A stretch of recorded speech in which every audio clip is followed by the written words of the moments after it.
Tiqui, tiqui, y ahora va a conectar, no sé por qué tarda. Ahí está, se está grabando. Entonces, Tab. Ah, no está abierto. Tengo que abrirlo.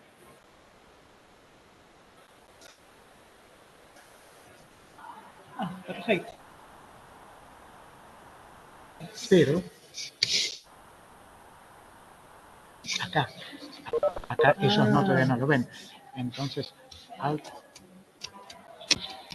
bueno, esto nunca pasa.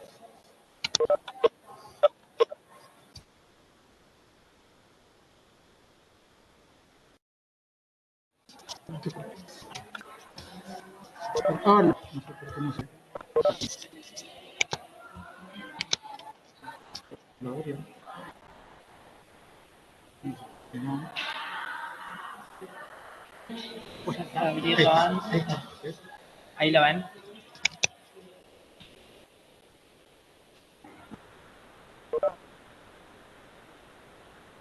No, ahí.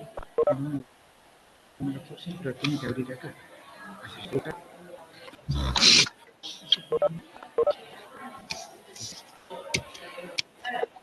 Acá, ¿no? Compartir. Impresión. Impresión completa. Ahí. Y ahora en teoría, tenés que ver acá y preguntar si te escuchan y todo. Ahí en teoría tienen que entrar. No sé por qué tarda tanto, porque siempre es mucho más rápido. Y no sé cuántos hay. Compartir contenido, no sé por qué tarda tanto.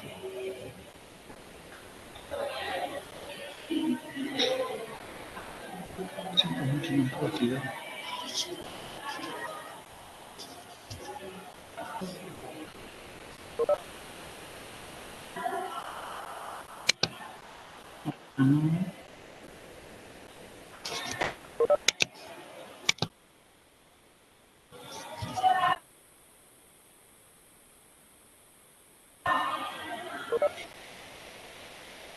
¿Por qué tarda tanto? Ahí a ver si se conoce esto. Ahí está. Y esto también lo voy a tocar. Mucho color, mucho.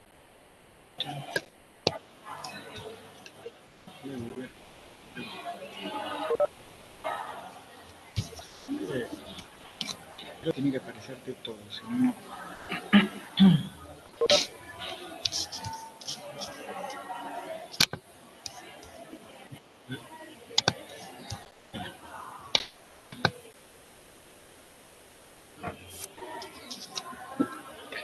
Que le cueste tanto abrir. A ver, pregúntale y le vas a contestar. ¿Esto sí se ve la que esté? ¿Se ve la clase? Sí, se ve, se ve, se ve. ¿Se ve donde dice síndrome de mala absorción? Sí, sí, se ve el power. Bueno, listo. Pensábamos que no. Bueno, entonces comenzamos. También les hablo acá a los chicos. Bueno, el tema de hoy es síndrome de mala absorción, ¿sí? Y vamos a empezar a hablar un poquito de su definición, ¿no? Que como cualquier otro síndrome es un conjunto de signos y síntomas. En este caso, estos síntomas que se generan son secundarios a la inadecuada digestión, absorción intestinal de los diferentes nutrientes, ¿no? Hidratos de carbono, proteínas, grasas, vitaminas y minerales. Y acá hago una salvedad entre digestión y absorción porque, bueno, no es lo mismo y esto está en relación a las distintas fases, ¿no? Fisiopatológicas en lo que es la absorción propiamente dicha de todos los nutrientes, ¿no? Y tenemos una primera fase que es la fase intraluminal que hace referencia a la digestión propiamente dicha, en la cual los macronutrientes, proteínas, hidratos de carbono se degradan gracias a enzimas sintetizadas a lo largo de todo el aparato digestivo en sus componentes más simples, ¿no? Monosacáridos, dipéptidos, o triglicéridos de cadena corta que son capaces de poder ser absorbidos en la mucosa de la pared intestinal en forma pasiva o activa a través de receptores, ¿no? Después tenemos otra fase que es la mucosa, en la cual el nutriente, el micronutriente va a ser absorbido. Por lo tanto, en cualquier patología que se vea afectada la pared intestinal, va a estar afectada su absorción, ¿no? Y la fase absortiva sería ya patologías más raras, una vez que pasa la mucosa, pasa el enterocito, cuando hay alguna alteración a nivel de lo que es la linfa, ¿no? Que eso ya no es lo más frecuente. Quizás como patologías más frecuentes afectan las dos primeras fases, fase intraluminal y la fase mucosa. En este gráfico, en este esquema, que es un esquema del tubo digestivo que a mí me gusta mucho porque hablo un poquito de esto que dije cuando empecé a hablar de la fase intraluminal, ¿no? Que a lo largo de todo el tubo digestivo tenemos distintos órganos, los cuales sintetizan y liberan a la luz distintas enzimas digestivas, ¿no? Que degradan los distintos de estos macronutrientes que estábamos hablando, desde la glándula parótida hasta el páncreas, ¿no? Por supuesto que, digamos, la acción que va a tener en el páncreas, la amilasa pancreática, no va a tener la misma relevancia que la amilasa que sintetiza la parótida, pero la idea es que en forma conjunta las diferentes, digamos, porciones del tubo digestivo actúan para hidrolizar estos nutrientes en componentes más simples y poder ser absorbidos, ¿no? Lo que se ven acá son los distintos receptores de membrana de la mucosa intestinal capaces de recepcionar, por decirlo de alguna forma, a estos componentes ya degradados.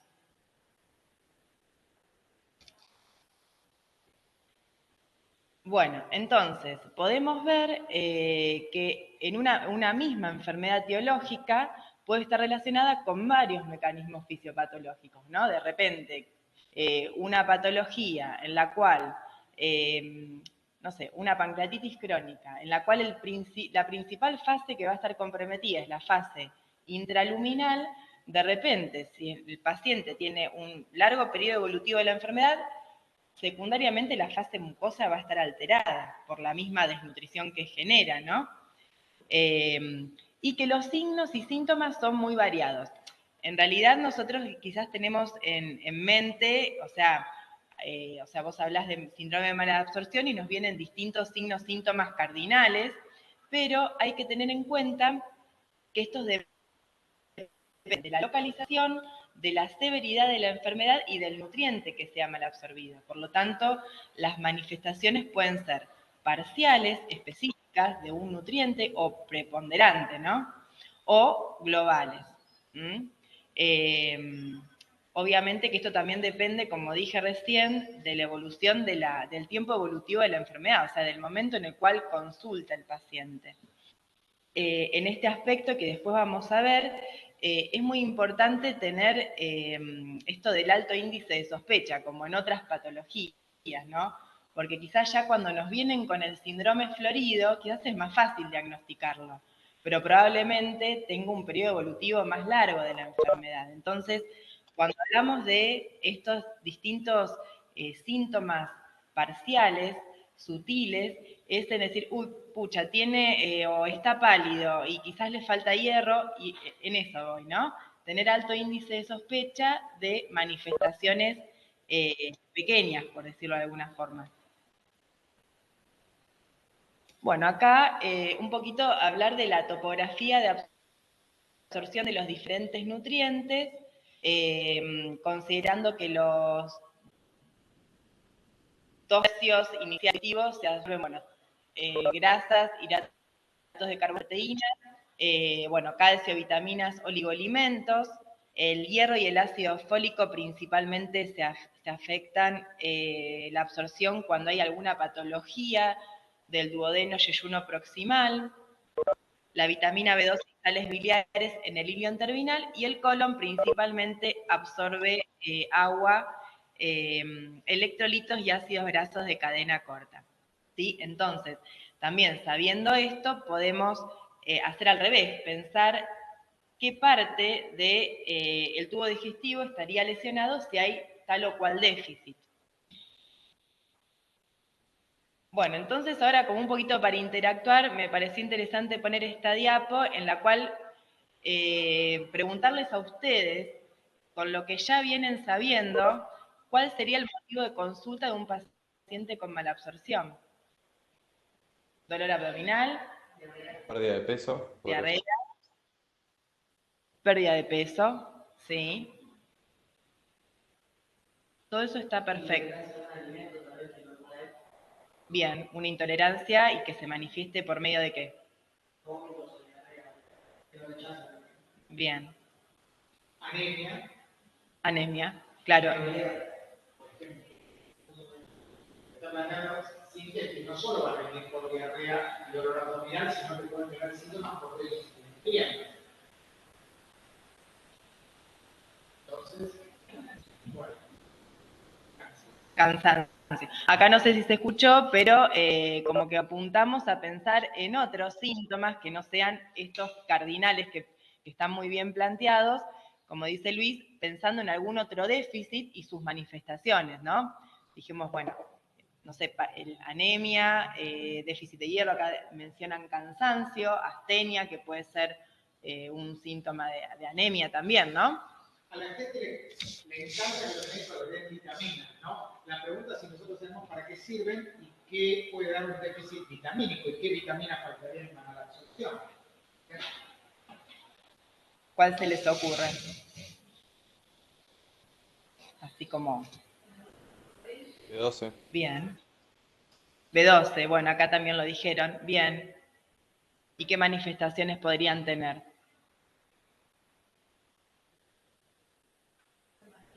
Se va a dar una... que ¿Cómo? sea No una te anemia escucho. megaloblástica y también cuando está más avanzada puede haber factores neurológicos también. Bien, perfecto. O sea, una anemia, en realidad vamos a saber si es megaloblástica o macrocítica en un laboratorio, pero bueno, palidez, cansancio y síntomas neurológicos. ¿Se animan a decir cuál? Parestesia. Bien. Letargia. Parestesias dijeron acá. ¿Cómo? Neuropatía periférica. Letargias. Claro, letargia, neuropatía periférica que se manifiesta que pueden ser con parestesias, hormigueos, ¿no? Sensación de electricidad, lo pueden decir con diferentes formas. Tetania, sí. ¿Qué da la tetania? ¿Por qué déficit?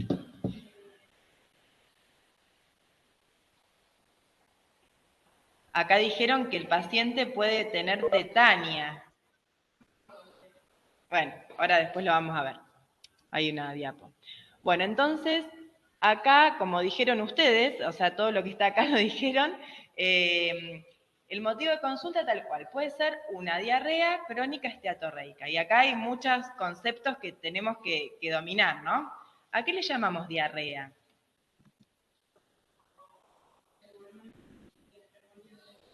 Podría ser el aumento en la cantidad o en la cantidad o en la frecuencia de deposiciones. Bien, acá también dijeron eso, hay un aumento de la disminución en la frecuencia. consistencia. Perfecto. Dos cosas fundamentales, un aumento en la frecuencia, una disminución en la consistencia, o sea, es más blanda, más líquida. Este aumento de la frecuencia, hay un número que en la literatura van a encontrar que es más de 3, pero siempre hay que tener en cuenta el hábito catártico normal de cada paciente. O sea, quizás el paciente normalmente tiene deposiciones 3 veces al día, pero bueno, que sea líquida no sería normal, ¿no? Pero bueno, esos dos conceptos, un aumento de la frecuencia, una disminución de la consistencia, y hablaron algo del volumen. Era mayor a 200 gramos, creo. Bien, el volumen de las heces es mayor a 200 gramos. Dirán, es difícil, ¿no? Que el paciente te pueda objetivar si es mayor a 200 gramos, más cuando es líquida, ¿no? Pero bueno, por definición, eso es el concepto que tienen que tener de diarrea. ¿Y cuándo es crónica? Porque cuando hablamos de síndromes malabsortivos, por lo general estamos ante una patología que es crónica. Entonces, si queremos hablar de decir que una diarrea es crónica, por definición, Decía cuando el cuadro era más de 4 semanas. perfecto, más de 4 semanas. Y este concepto que dice acá, esteatorreica, Grasa, entonces, La la presencia de grasa en las heces. mayor a un 3%. exactamente, es una diarrea con grasa, es una diarrea que es voluminosa, clara, maloliente, que se le ven incluso en el inodoro explosiva, gotitas de grasa. Entonces, típicamente una diarrea malabsortiva es de estas características, ¿sí?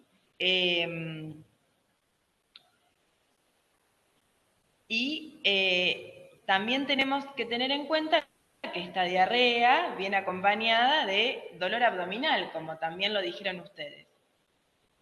¿De qué características ustedes creen que sería el dolor abdominal? Sí, puede ser. ¿Cómo es un dolor cólico? ¿Cómo definen un dolor cólico? Por concepto, ¿no? Por definición.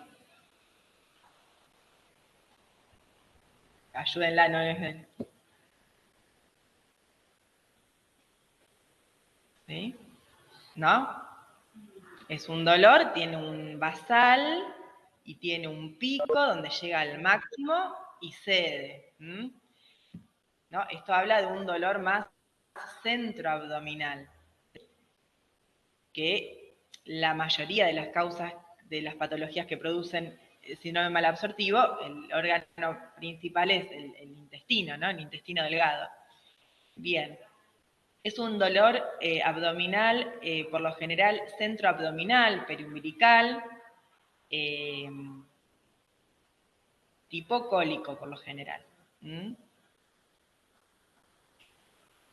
Y bueno, y como tercer motivo de consulta, que también lo mencionaron, pueden ser pérdida de peso con apetito conservado. Depende de la etiología, ¿no? Pero por lo general es un paciente que viene perdiendo peso porque es un paciente desnutrido por la alteración de la capacidad de absorción de los nutrientes, ¿no? Bueno, y acá un poquito de lo que ya dijimos de la diarrea, la definición, el concepto de aguda, persistente y crónica, el tiempo de evolución es muy importante porque vamos a ver en distintas patologías, ¿no? No es lo mismo que la gente va a pensar principalmente en una gastroenteritis viral, en enfermedades infecciosas, como más frecuente, que un paciente venga con una diarrea de 4 semanas o más.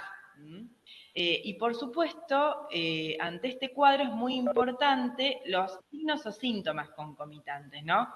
Y esto tiene que ver con determinar si esta diarrea es funcional u orgánica. El concepto es que la diarrea es orgánica hasta que se demuestre lo contrario, ¿no? Todos sabemos que hay muchas, o sea, la patología funcional digestiva es muy frecuente, pero para decir funcional tenemos que agotar nuestra anamnesis, examen físico y, bueno, estudios de laboratorio en último lugar para descartarlo. Entonces acá me pareció importante, esta tablita está en el artículo que adjuntamos, en donde hay distintos signos, síntomas que a ustedes les hacen sospechar que esta diarrea no es funcional, que es orgánica, ¿no? como por ejemplo presencia de heces en materia fecal, fiebre. ¿Qué dije?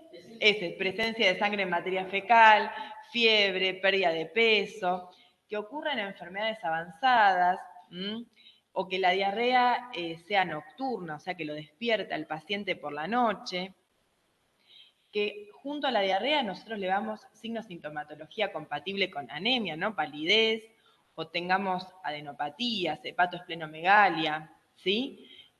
O bueno, después hallazgos en la analítica que confirmen esta clínica. Digamos, no es lo mismo tener diarrea joven que diarrea crónica a más de 50 años. Tiene que generar un poquito de... Porque si le ponemos el nombre de funcional, y eso realmente es un grave. Entonces, sin susto, pero los cuales son los datos que te obligan a decir esto puede ser orgánico, ¿no? Bien. Yo iba a que más que saber, o aunque hay que saberlo, los 4 mecanismos, yo puse acá fisiopatológico de la diarrea, del punto de vista clínico, porque ustedes van a ver en la bibliografía que los dividen, ¿no? Como dice acá, osmótica, secretora, exudativa, pero desde el punto de vista de la práctica es más importante plantearse quizás las características para uno más o menos determinar, bueno, qué parte del tubo digestivo está afectado, dónde está la lesión, y si tiene banderas rojas, como le decimos también para la cefalea, pero si tiene banderas rojas que nos hablen de organicidad, ¿no? Acá yo remarqué osmótica porque por lo general las diarreas que responden a un mecanismo malabsortivo son osmóticas. ¿Por qué? Porque hay un aumento de solutos en la luz intestinal que absorben agua y eso hace que las diarreas sean de esas características, voluminosas, explosivas, con grasa, incluso con restos de alimentos, ¿no? Como ahí yo puse, esteatorrea es la materia fecal con grasa y lientería es cuando se ve, incluso se puede interrogar, ¿le ves alimentos, restos de alimento en el inodoro, digamos, en la materia fecal? ¿Sí? Eso es como bastante característico que el alimento no está digerido. Bueno, y acá un poquito de las características, ¿no? Esto que hablábamos, que la clínica es importante y nos lleva a pensar, bueno, qué porción del tubo digestivo está afectado, repetir un poquito lo que estábamos diciendo, si la diarrea es voluminosa, líquido pastosa, brillante, que se acompaña a un dolor cólico periumbilical, es una diarrea bien característica que sugiere mala absorción y la enfermedad va a estar principalmente en el intestino delgado proximal o el páncreas. Si las diarreas, en cambio, son semilíquidas o líquidas, poquito, con sangre, moco, pus, que se acompañan con urgencia o tenesmo y dolor hipogástrico sacro, es más una diarrea de tipo inflamatorio. ¿Han escuchado? Enfermedad inflamatoria intestinal, colitis ulcerosa, Crohn, ¿sí? ¿Saben lo que es urgencia y tenesmo? Rectal en este caso, tenemos urgencia y tenesmo miccional. ¿Puede ser la pérdida de la continencia?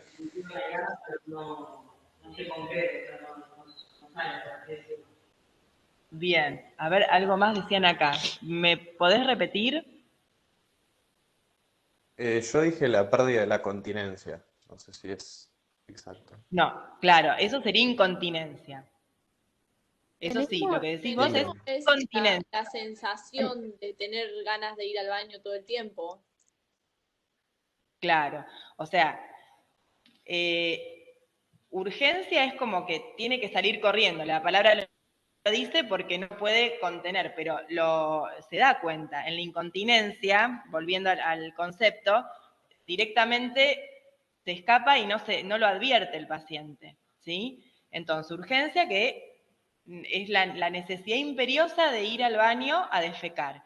Y tenesmo es esta sensación de que no evacuaste totalmente todo lo que tenías que evacuar, entonces está todo el tiempo con esta sensación de querer ir a defecar, ¿sí? Esto pasa porque fíjense qué parte está afectada, colon izquierdo o recto, o sea, por lo general por una patología inflamatoria. Entonces, ese,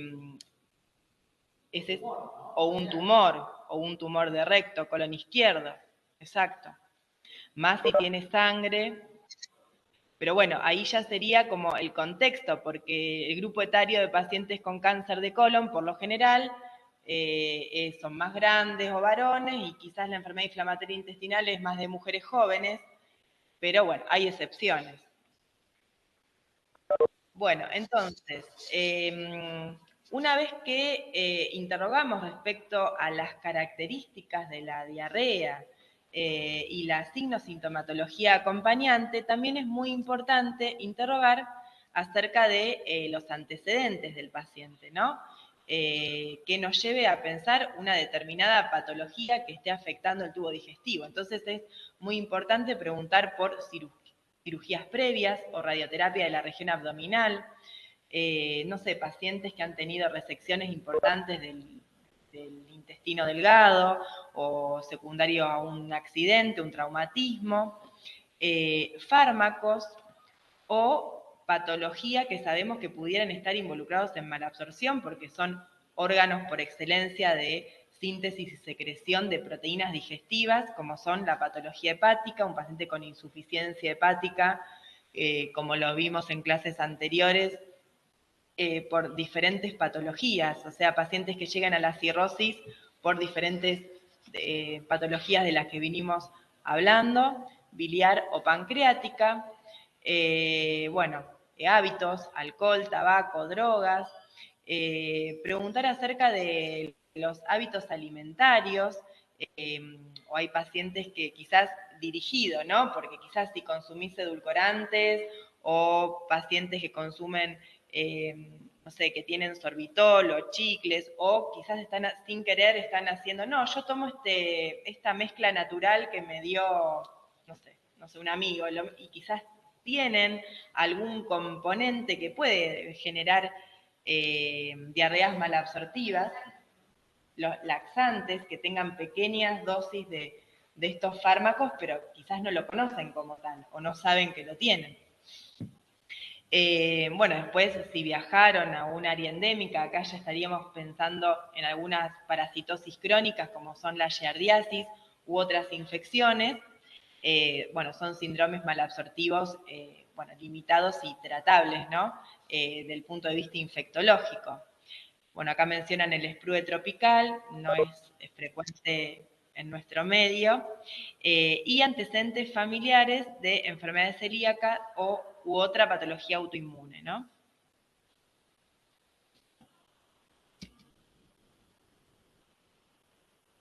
Bueno, y acá en esta diapo un poquito lo que venimos diciendo, que más allá que la diarrea, el dolor abdominal, la pérdida de peso, son síntomas que no debemos dejar de saber que son característicos de mala absorción, también tener en cuenta que puede cursar la malabsorción sin diarrea o incluso con estreñimiento, como pasa en malabsorciones parciales. Es bastante más frecuente de lo que creemos que en la consulta tengamos una paciente joven que incluso en el examen físico no le veamos una marcada palidez y en un laboratorio de rutina tengo una anemia leve, que nosotros nos gustaría pesquisar si hay, cómo es el ritmo menstrual, si tiene menstruaciones abundantes, pero ojo que no se nos escape una celiaquía, ¿no? Porque una chica joven, sin pérdidas menstruales abundantes, sin pérdidas digestivas, pudiera estar anémica, ¿no? Entonces, el sospechar estos diferentes déficits sutiles también es importante y me parece más el desafío, ¿no?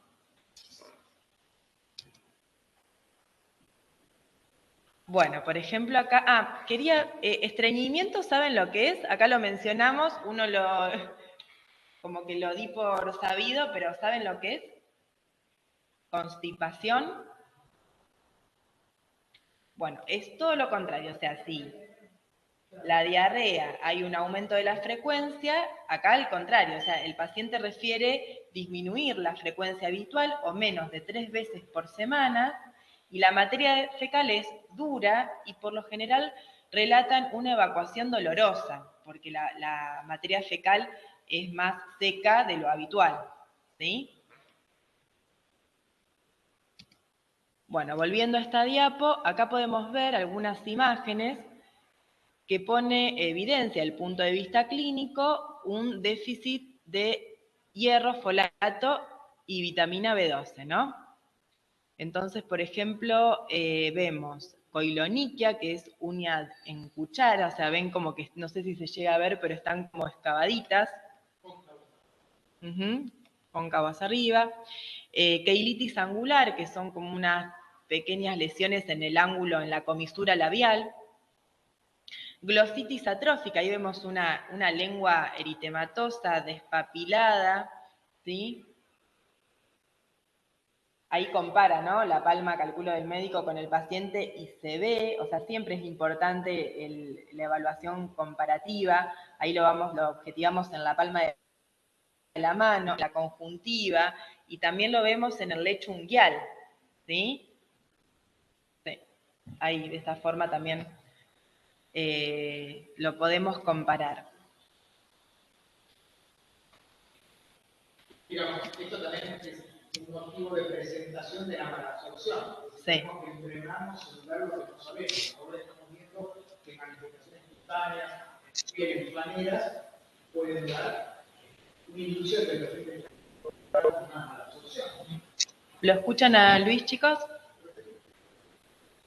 Y no lo repito. Bajito se escucha, No, muy bajito. No, lo que Luis mencionó es que estas son otras manifestaciones que nosotros podemos observar en un paciente que tiene malabsorción. Manifestaciones específicas que nos hagan pensar, pues está pálido, déficit de hierro, anemia, ¿no? Que son más sutiles, pero que quizás no tenga diarrea o todavía no la tenga.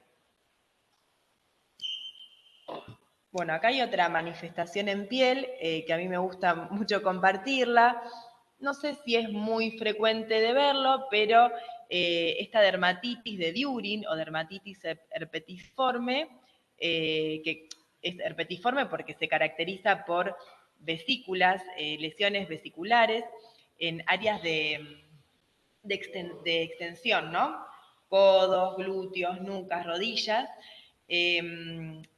Es característico o debiéramos descartar una enfermedad celíaca, ¿no? No siempre se ve, pero si el motivo de consulta sería esto, la debiéramos descartar.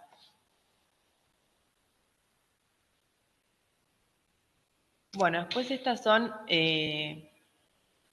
algunos también hallazgos en piel de pacientes que podrían llegar a tener enfermedad inflamatoria intestinal, como es el pioderma gangrenoso, las dos primeras imágenes, que son lesiones así bastante suculentas, que pueden empezar con una pápula, que rápidamente evolucionan a una úlcera muy exuberante, dolorosa, que característicamente tienen un fenómeno que se llama patergia, que se desencadena luego de algún traumatismo, ¿no? Y quizás interrogamos y preguntamos, ¿se golpeó, se lastimó en esa zona? Y surgen ahí. Y está muy relacionado con esta patología. Quizás no es lo único, quizás este paciente nos refiera también que tienen diarreas con sangre, además de esta manifestación, ¿no? Después tenemos el eritema nodoso, no sé si se llega a ver bien, que es la tercera foto de arriba, que es una paniculitis, en realidad son lesiones nodulares que se palpan más que se ven, que está comprometido el tejido celular subcutáneo, es de origen autoinmune, y también nos pueden hacer sospechar en estas patologías, entre otras. Después también podemos ver úlceras perianales u aftas orales. ¿Sí?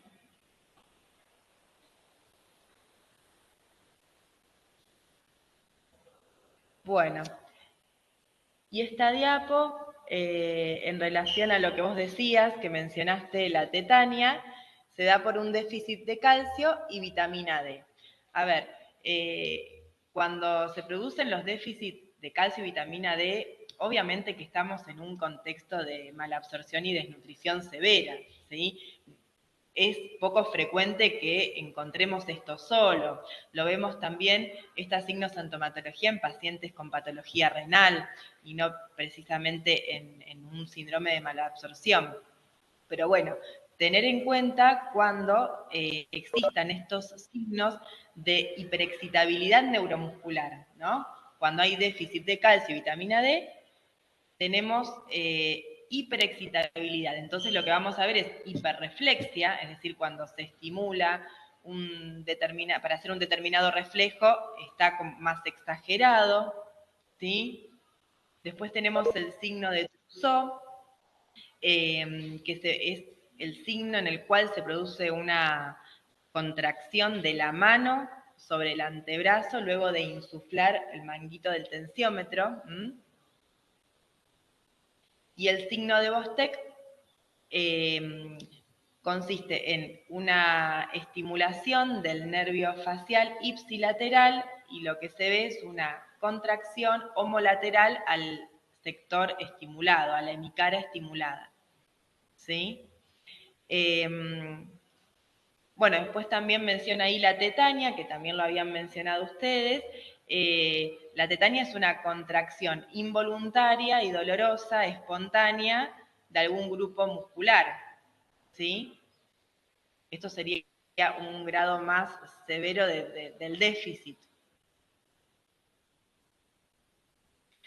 Bueno, también pueden haber convulsiones generalizadas, focales, y al igual que el déficit de B12, que vamos a ver después, hay parestesias y hormigueos, ¿no? Puede ser perioral, en los dedos.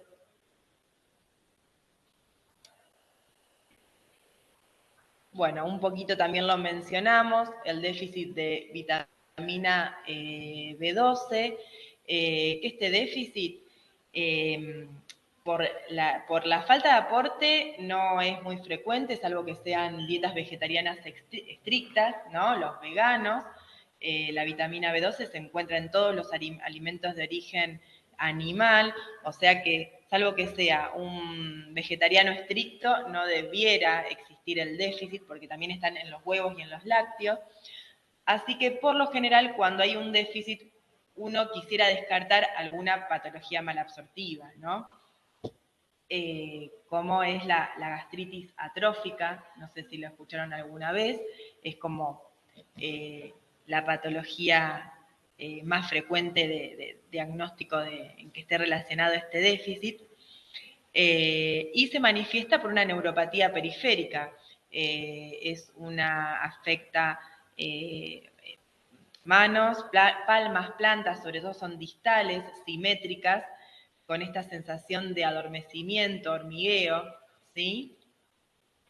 Y junto con esta sensación, si nosotros evaluamos los reflejos osteotendinosos, están abolidos y hay una alteración de la sensibilidad, tanto vibratoria y también el tacto fino con monofilamento, o sea, no hay capacidad de discernimiento.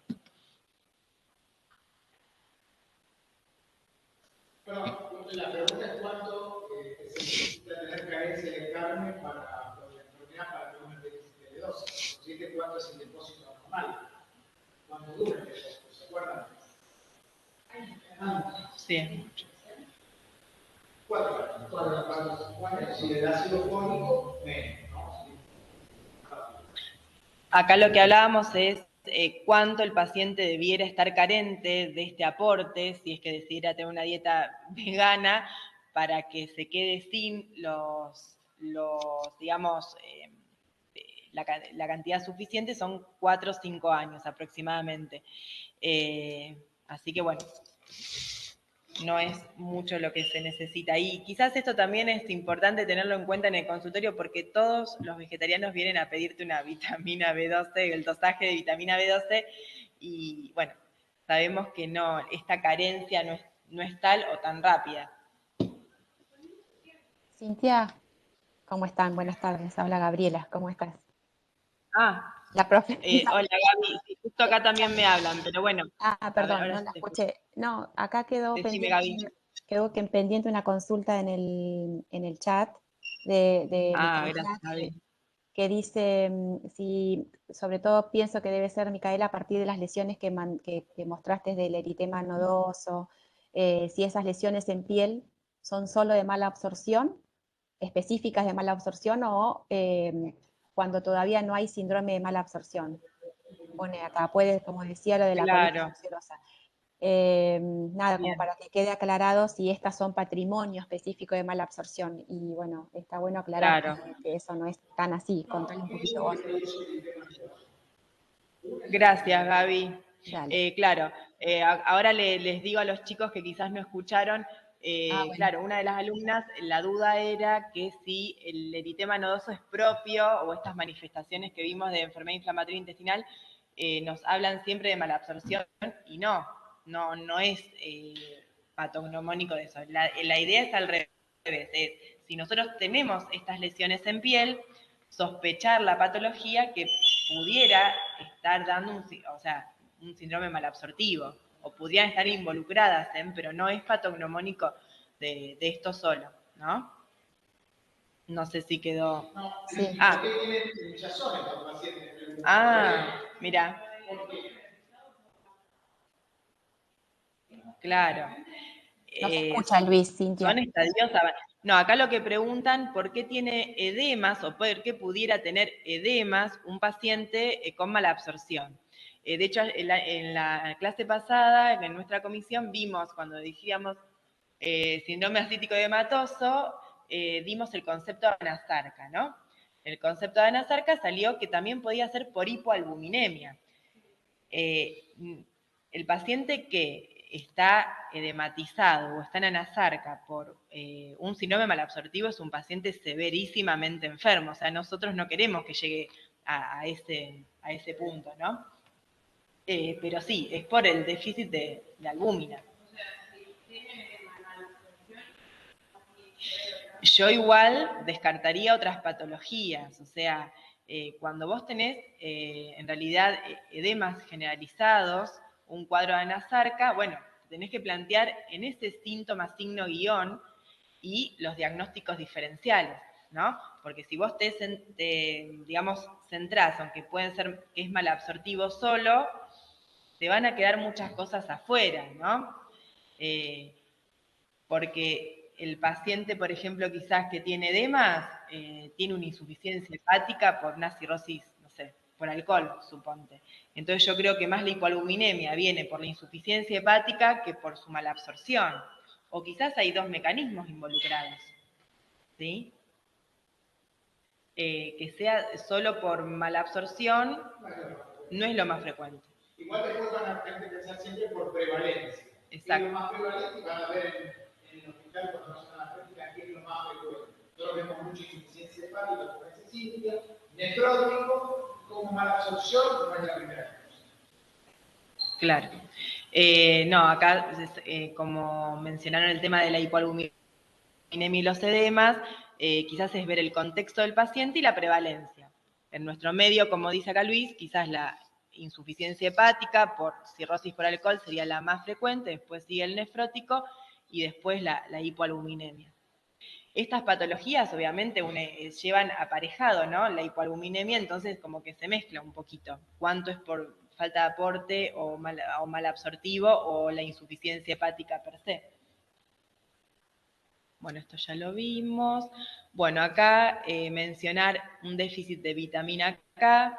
La vitamina K es una vitamina liposoluble y la activación de varios factores de la coagulación son dependientes de vitamina K. Por lo tanto, cuando hay un déficit de vitamina K, se genera un síndrome un síndrome hemorragíparo, ¿no? Que después ya lo vamos a ver más adelante, así que mucho no quiero andar en esto.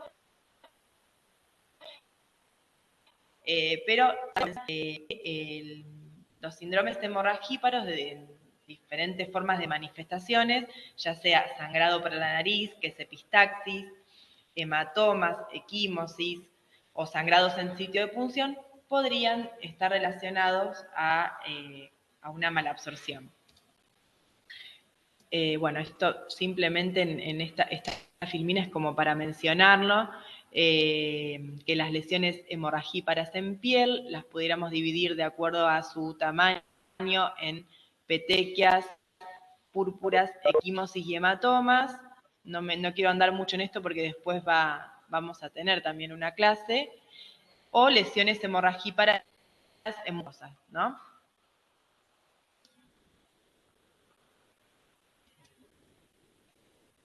Bueno, acá tenemos esta fotito de la pelara, que en realidad, bueno, ahora que van a ir al hospital, la van a ver más frecuentemente de lo que uno cree. El doctor acá, Luis, siempre nos enseña a verlas, porque la pelara es una patología que se produce por el déficit de niacina o vitamina B3. Se da en pacientes que están muy, muy desnutridos. Acá dice tríada, pero bueno, Luis me dice que son 4D en realidad, porque se caracteriza por demencia, diarrea malabsortiva, la dermatitis, que ahora vamos a ver las características, y la muerte, ¿no? Como ven en la imagen, es un paciente que esta dermatitis, que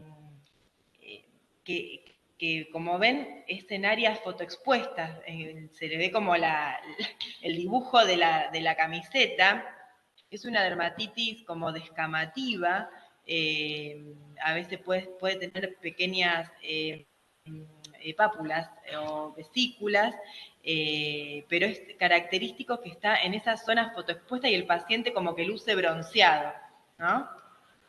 Es bastante frecuente de verlo.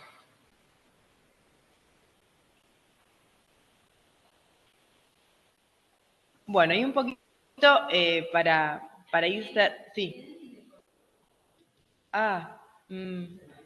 Es más difícil. Como si se hubiera quemado.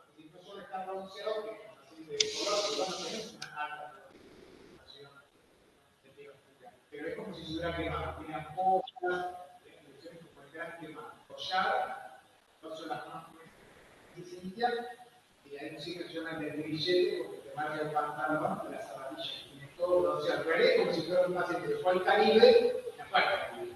Claro. No es que vayas a la cosa. Mirá el color que tiene. Esto lo hace en entrevista. Toma mucho alcohol y come muy poco, como dice Silvia, no absorbería. Esto no es para lo que hemos hecho de alcoholista. Sí. Lo que decía Luis, que es como un gran quemado, ¿no? Son áreas fotoexpuestas, pero el paciente es como que se quemó, pero no se quemó. Esto, ¿cómo se llama? El collar de Casal, que compromete el escote y el dorso de las manos. Bueno, acá es como para resumir que el diagnóstico del síndrome malabsortivo primero es por la sospecha clínica, por la signo-sintomatología que surgen de la anamnesis y un examen clínico completo, ¿no? Y después las pruebas de laboratorio específicas, pero como siempre digo, la clínica, ya con la anamnesis y el examen físico ya debiéramos tener por lo menos el diagnóstico del síndrome, ¿no? Y ya ir sospechando en qué patología pudiera estar relacionado este síndrome malabsortivo de acuerdo a los antecedentes del paciente o la clínica. Después, la malabsorción de un determinado nutriente ingerido puede confirmarse o detectando su aumento en la materia fecal o una disminución de su concentración sérica o urinaria, ¿no? Y después, la identificación de la causa del síndrome es específico, que se va a realizar por estudios endoscópicos, por ejemplo, si la sospecha es una celiaquía, o biopsias a nivel intestinal, ¿sí? Después voy a hacer mención a un estudio, que es el estudio de la materia fecal. Nosotros cuando decimos una diarrea tiene características esteatorreicas por la clínica, pero nosotros queremos confirmarlos. Hablamos que una diarrea crónica esteatorreica no está hablando de malabsorción. Bueno, pero nosotros queremos confirmarlo desde el punto de vista del laboratorio. Vamos a hacer la prueba de Van de Kammer, ¿sí? que esto consiste en incorporar a la dieta 100 gramos de grasas diarios, que puede ser en forma de manteca, por 6 días. El día cuarto, quinto y sexto se recolecta la materia fecal en frasquitos individuales y después se remite al laboratorio y se detecta. Si hay más de 10 gramos de ácidos grasos en materia fecal, 10 o más, es diagnóstico bioquímico de esteatorrea. ¿Sí? 7. Ah, bueno.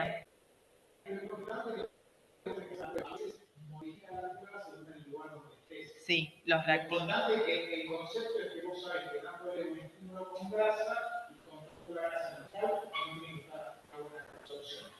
Entonces, logramos todo. Claro, no, tal cual. Acá mencionan que en el texto dice 7 gramos. Eso también depende del laboratorio, pero la idea es cómo se va a solicitar y qué es lo que medimos, ¿no?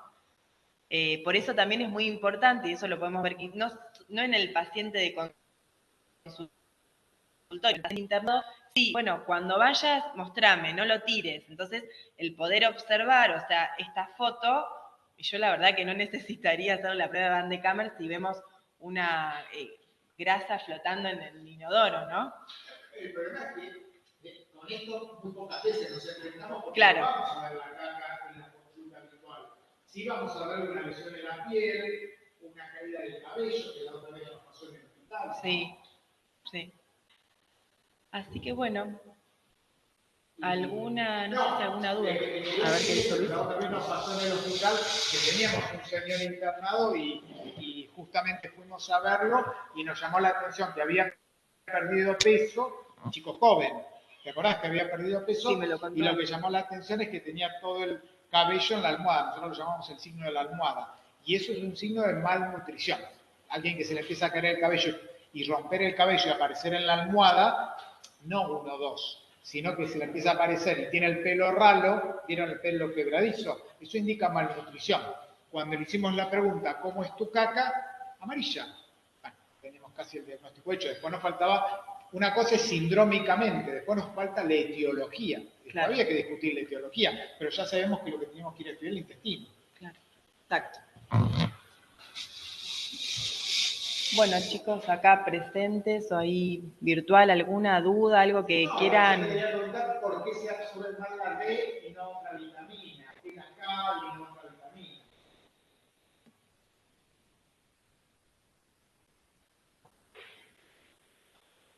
Pero se pueden equivocar las cosas. ¿Por qué se absorbe más la K, la D? Lo dijimos. Claro. K, A, D y E. Claro. Acá menciona Luis por qué las vitaminas D, K, A son las que se malabsorben, porque son vitaminas liposolubles y en el contexto de estas diferentes patologías que producen malabsorción, hay un, digamos, un déficit de la solubilidad de las mismas, entonces no se pueden absorber. O por déficit de ácidos biliares, o no sé, por alguna alteración pancreática, que es la enzima digestiva, el órgano digestivo por excelencia.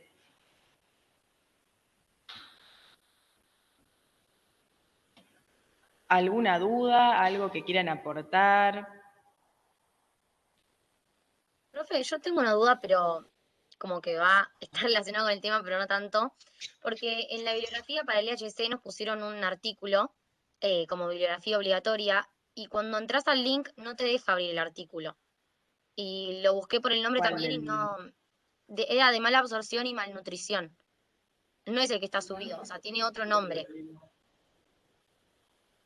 Bueno, sí, no te hagas problema con el artículo. Si pudiste abrir ese artículo de gastroenterología y hepatología, como que ¿Es suficiente? alcanza y sobra, porque... Ah, bien. Sí, sí, yo leí el Argente y eso, pero bueno, como estaba esa como obligatoria y no la podía abrir por las dudas, consulté. Bueno, igual después lo vemos, pero si pudiste abrir el resto, no hay problema. Y Bueno, después listo, con el gracias. laboratorio mañana lo vamos a terminar de cerrar el tema. Listo, muchas gracias. No, por favor. ¿Vos me has preguntado algo? Sí.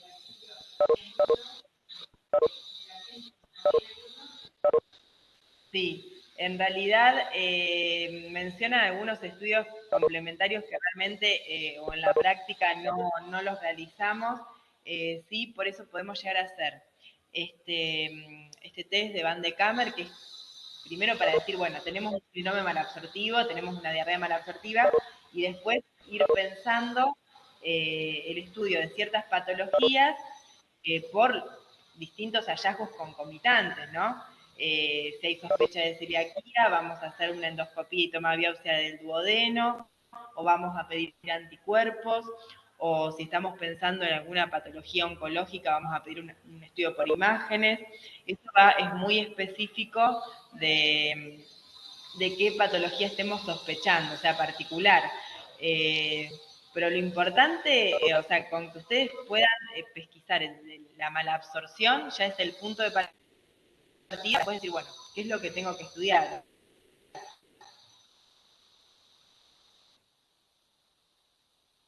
Tengo un problema en la pared, celiaquía, coma, o en la pared, en la absorción final, que es la hemangioplastia, que decían que son poco prevalentes. El punto podría ser una malabsorción. No te pones a ver los un complementario. Y acuérdense los complementarios, lo que sean baratos y accesibles. Que tiene agregado, se usa endocápsula, $10. Dos. Entonces tenemos que utilizar todo lo que podemos.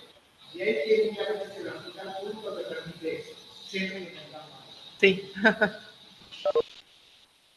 Así que bueno, chicos, si no hay más preguntas, damos terminado el seminario y bueno, nos vemos mañana con el laboratorio. Gracias, Gaby, si estás ahí todavía. Sí, acá estoy. Buenísima estuvo. Ay. Nos vemos mañana. Nos vemos.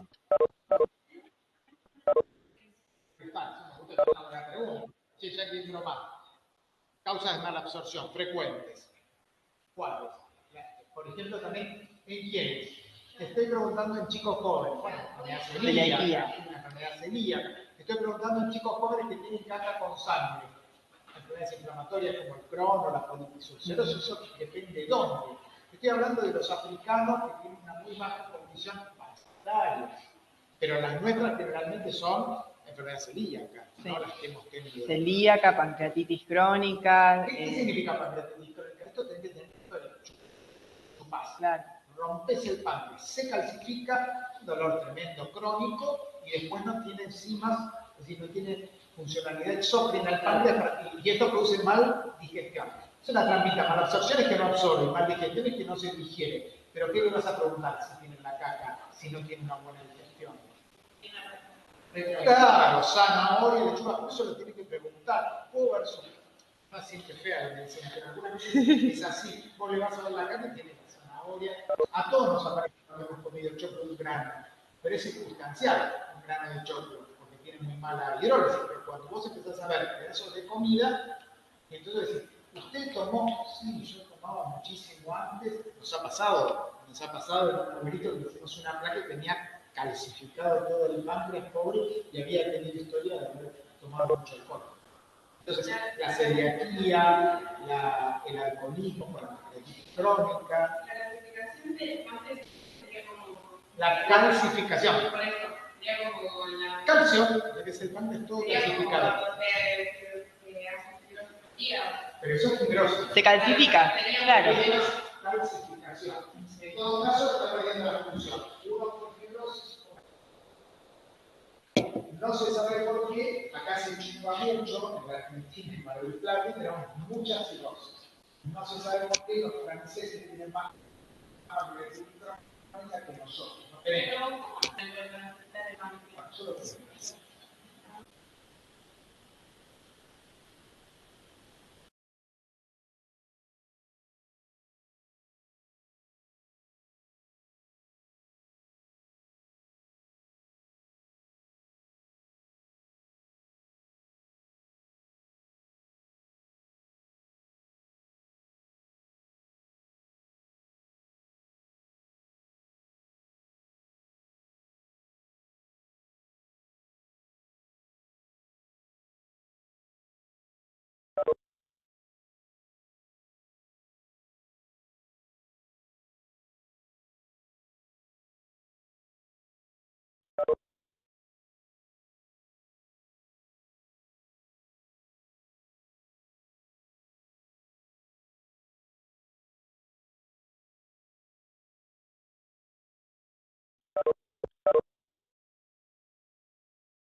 de